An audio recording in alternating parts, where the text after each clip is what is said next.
10 years ago, my brother cut me out of Dad's company, claiming I was too soft to handle real business. At Dad's funeral during the will reading, he smirked as if he already knew he'd won everything. But when the lawyer opened the envelope, the entire room went silent. When my father passed away, I braced myself for the storm. My older brother, Daniel, had always been the favorite, the one Dad groomed to carry on the legacy.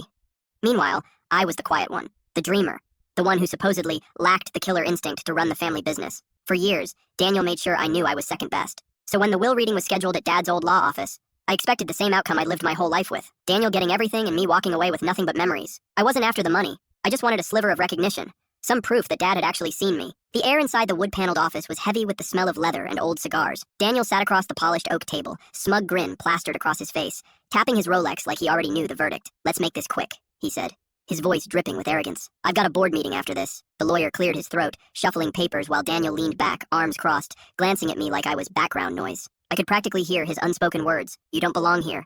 You never did." My hands trembled in my lap, not from fear, but from decades of swallowed anger. Then the lawyer began to read. "To my eldest son, Daniel." He paused. Daniel smirked, already picturing his empire growing. "I leave my collection of vintage cufflinks." The smirk faltered. The room went pin-drop silent.